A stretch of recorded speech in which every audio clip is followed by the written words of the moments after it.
Don't watch the man strop that razor. Watch the man in the chair. He'll never be shaved. In 10 seconds, he will be dead. 5, 4, 3, 2, 1.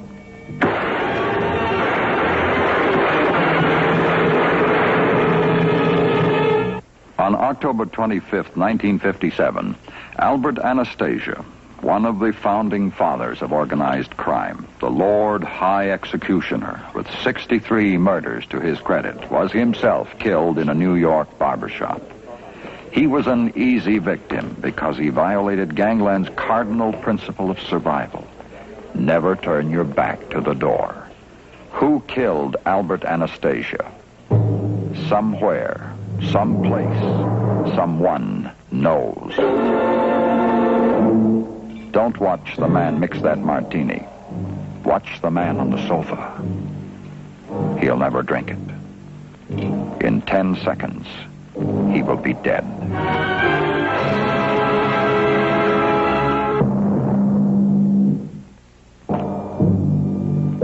There are scores of crimes committed in the United States each year that remain unsolved. An outstanding example is the murder of Albert Anastasia. Another infamous crime that remains unsolved is the basis for this week's story. It ends with the man mixing the martini. It begins with Martin Heidel, a young man on his way up in the world of crime. 1929, charge, narcotics. Defendant, Heidel, dismissed.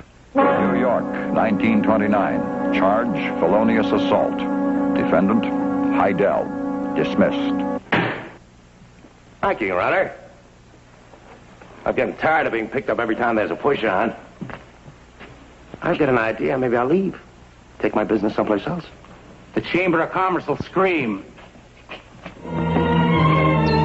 Mugsy did take his business someplace else, to the sunny shores of Southern California.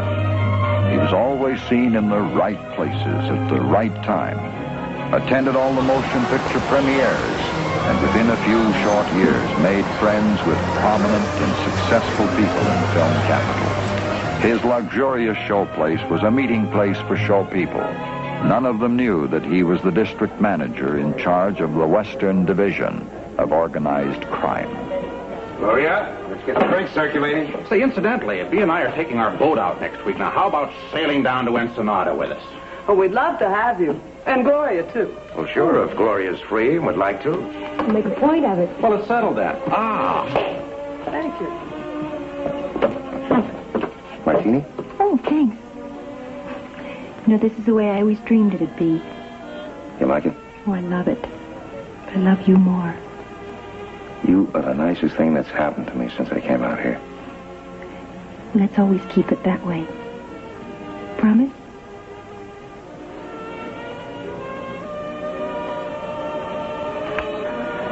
Promise. You two joining us? Yeah, sure.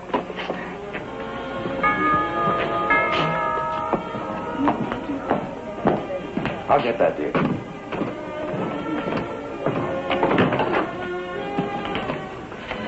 Good evening, Mr. Heidel. Oh, what do you want, Sergeant?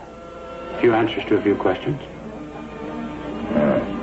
Well, look, I have guests tonight. Can't it wait? No. Well, we can talk in my tent if it's all right with you. Just so we can talk.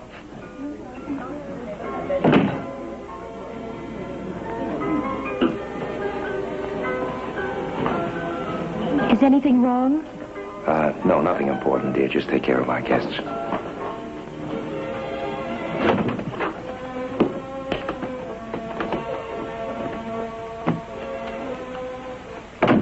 All right, what is it, Sergeant?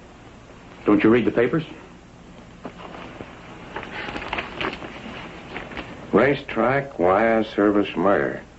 Well, what's that got to do with me? Maybe you can tell us. You knew Iggy Dort. Never heard of him. You ran one of the small wire services. Somebody's been moving in on them. So? So it started just about the time you came out here from New York. Well, Well, does that make me kill Iggy Dora? Maybe. Unless you can prove where you were tonight. Well, I have 5 witnesses right out here. I can count and I can check. Now, just a minute. I'll do it myself.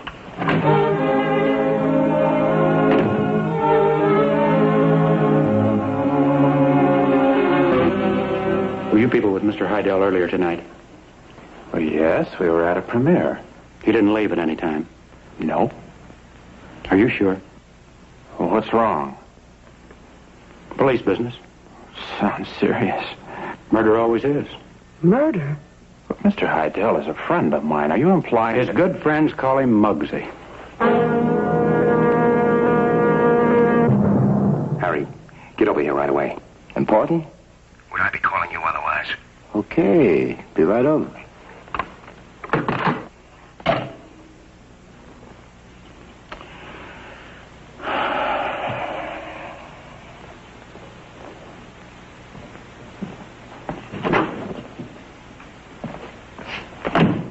Oh, where is everybody? They've left. Seems you've lost all your friends. And you? You've lost me, too. I just stayed to say goodbye. That was nice of you. Well, why didn't you tell me what you were? I'm sure Sergeant Croft filled you in. Well, he didn't, but he didn't need to. Wait. You had to lie to me. You had to pretend. All right, go ahead, run. You and the rest of your fine big shot friends.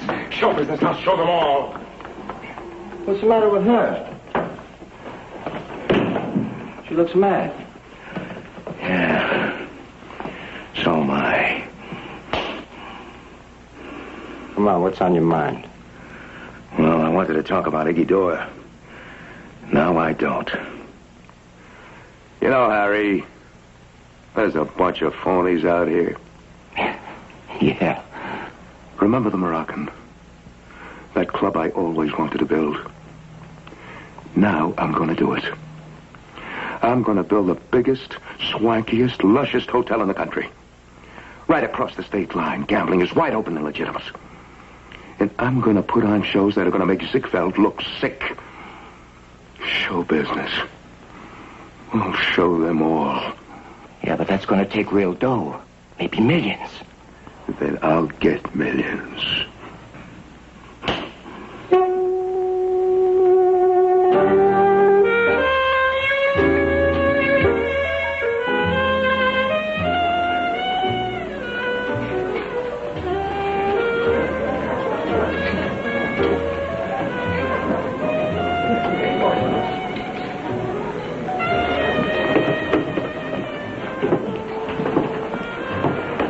I'm looking for your boss. He's out of town. Anything I can do for you? I need a couple of million. You got it? Are you kidding, Mugsy?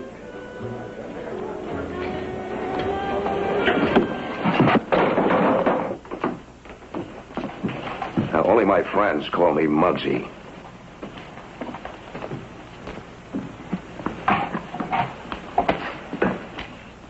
Why don't you introduce me to your friend? Catherine Mills, Martin Heidel. I've heard a lot about you.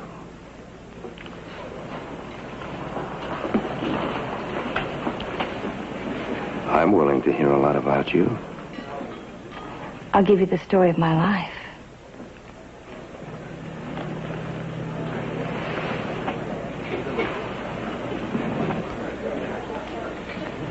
Soon.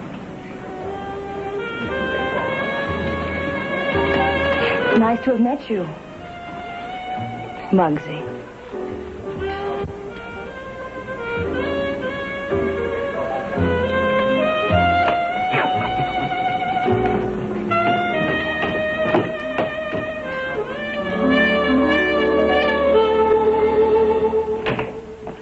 Oh, the kind of money I want has got to come from New York. I'm going to call Mr. B. Are you kidding? It's 3 hours later there. It's nearly morning. Well, the boys work late. See who that is, will you?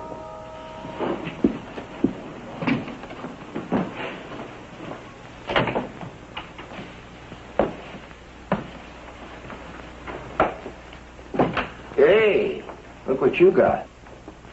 I've come with my story. Remember, you said soon. Fix the lady a drink, Harry. I'll be right back.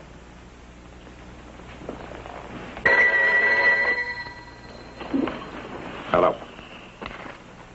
Well, hello there. How are you? It's Mugsy. Say, this is what I call mental telepathy. Is Mr. B in? He wants to talk to you. Save me the price of a call. Hello, Mugsy. What's on your mind? I need some backing for a gambling joint I want to build. Now, it should make a mint. You think I can make an arrangement with you and the boys? I don't see no problem. Happy to do you a favor. And say, while I got you on the phone, maybe you can do me a favor. Oh, well, sure, Mr. B. You remember Big Mo? He's wanted as a witness. Mo's running around hiding, writing me letters for money. Or else he says he's going to sing. I don't recall owing that canary any money. Where is he? I understand he's out in California somewhere. And I'd appreciate it if you kind of ask him not to write no more. Tell him Mr. B don't like letters. Tell him Mr. B likes canaries even less. I'll tell him. Need any faces? I could use a couple of strange ones. You got 'em. Strange faces are not readily identified by the local police. So Pine Tree Knox and another torpedo from Mr. B's organization were sent to help Mugsy convince Big Mo to stop writing and breathing. Now, Big Mo is holed up here. Now, the word is that he's sneaking out for Thanksgiving dinner about 9 o'clock.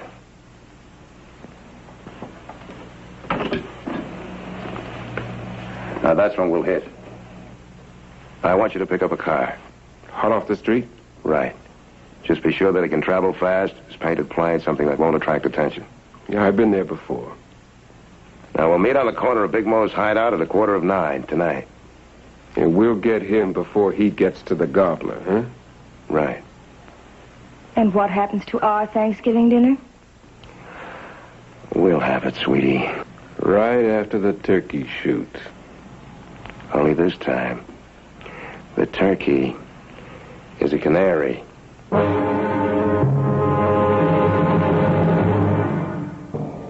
Thanksgiving. Some people have already had their traditional Thanksgiving dinner. Some haven't. The men in this car haven't. The man in this car hasn't.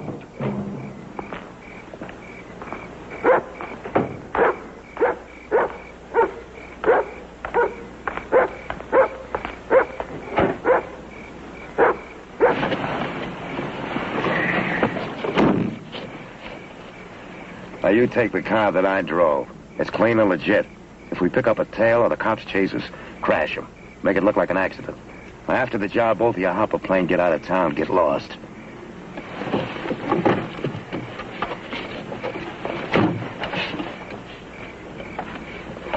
Thanksgiving.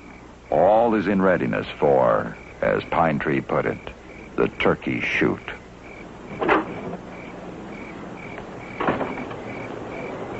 There's Big Mo. Right on time.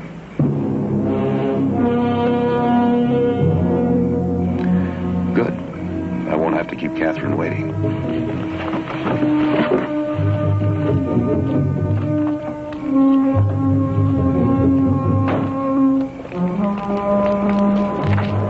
Hey, Mo.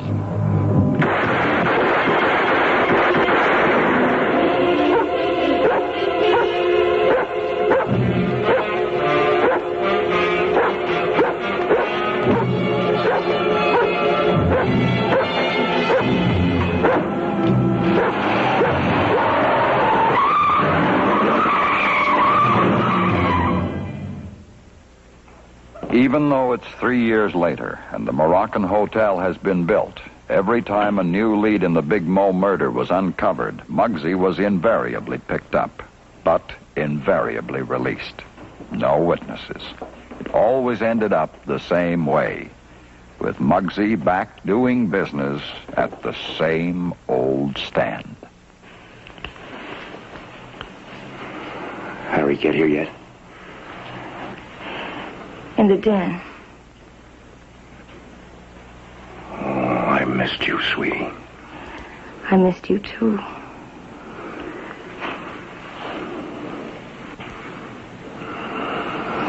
More. Oh, Harry's waiting for me. Let him wait. I've got to find out what's been going on. I don't trust anybody. There's still plenty of money left. Isn't there?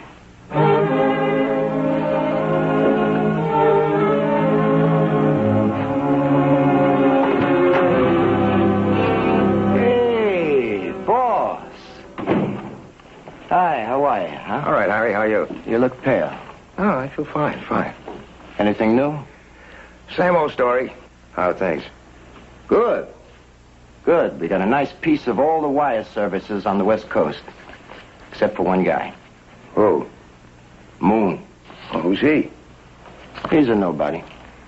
Okay. He won't give, see that he receives. Anything else? Yeah. Well, come on. What else? The Moroccan. What about it? Looks like you made a mistake on that one. I don't think so, Harry. Well, what I mean is, as fast as we get any dough, you sink it right back into that hotel. It's draining you. I'll make that pay you off. Don't you worry about that. On your way out, send Catherine in, will you?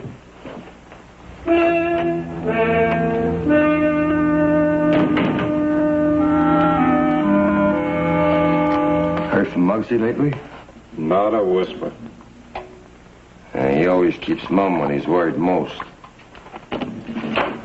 Think he's worried about that hotel of his? So am I. If he doesn't get some money up, the boys are going to be annoyed at Mugsy. They just might be annoyed at us, too. We don't want that, do we, Sally? You think maybe somebody should go out and talk to him? You're a convincing talker.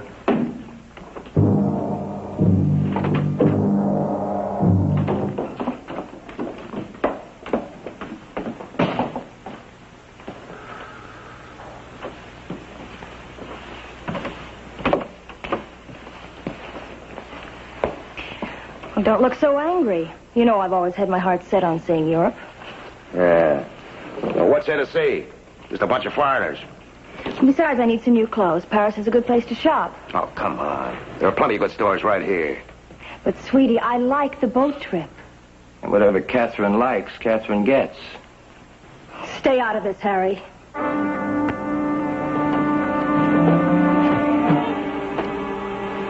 Anyway, I need a vacation. I can't stand watching you mope all the time. I'm not moping, but I got a right to worry. When are you going to be back? When you stop worrying.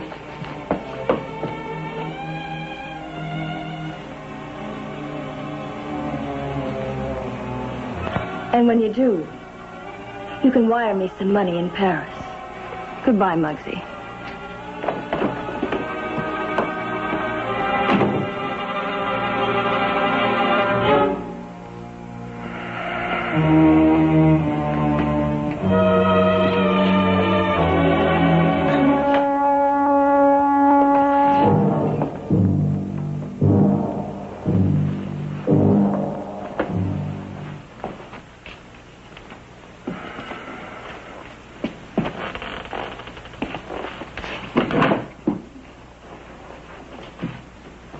Solly! Hey! How'd you get here? Pretty garden you got. Oh, it's a great layout, isn't it? Hey, why didn't you let me know you were coming? I just thought I'd drop in. Well, too bad you just missed Catherine. Yeah, I know. How are things in New York? Come on, take a seat, Sally. Sit down. So-so. Is this a pleasure trip? Not exactly. Some of the boys are sort of wondering. What about? About the $3 million they invested in a Moroccan hotel. Well, I'm good for it. What's a few lousy bucks between friends? Well, that's one way to look at it. Then there's another. What other? It's a long time, and we still haven't seen no dough yet, Mugsy. Oh, you will. Come on, let's have a drink. When we're through talking. We're through. Look, business at the Moroccan is a little slow, but it'll pick up. The boys will get the dough, and then everybody will be happy. Because everybody'd be happier if they had a little something more tangible. Know what I mean? No. What do you mean? Your end of the wire services.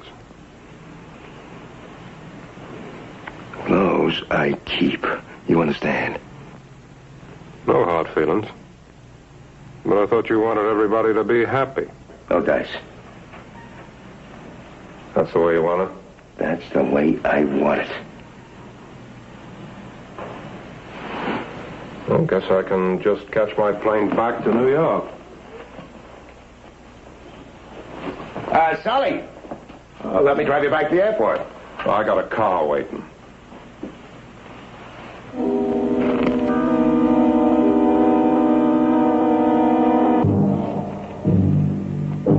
See ya.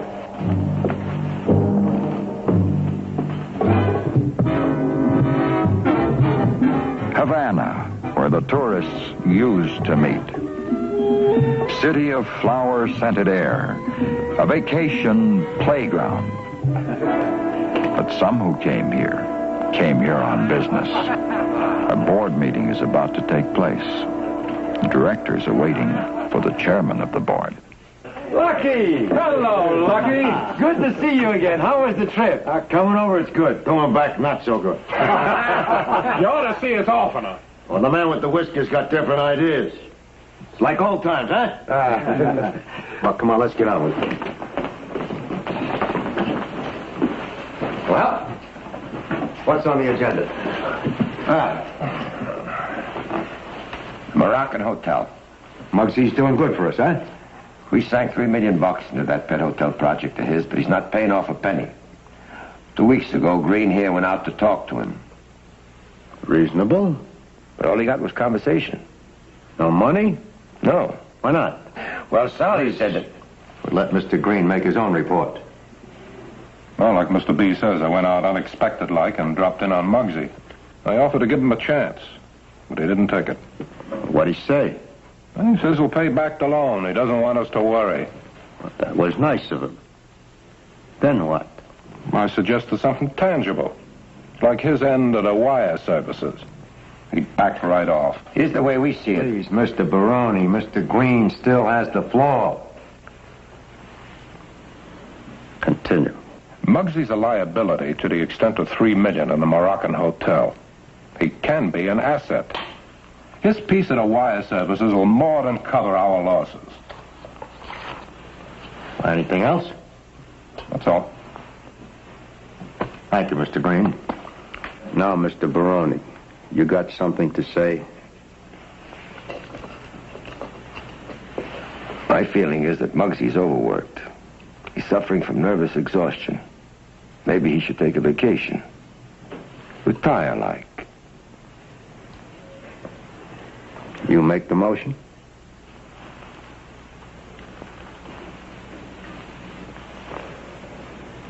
I make it. It is moved that Mugsy Heidel be retired. Anybody second? I second it. We now put it to the vote.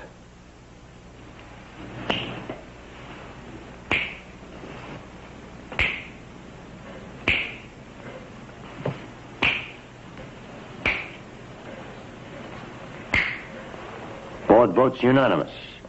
Mugsy Heidel is retired. Don't watch the man mix that martini. Watch the man on the sofa. He'll never drink it.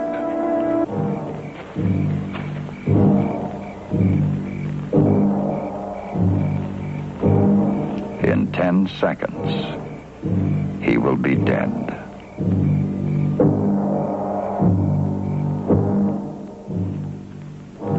Five, 4, 3, 2, 1.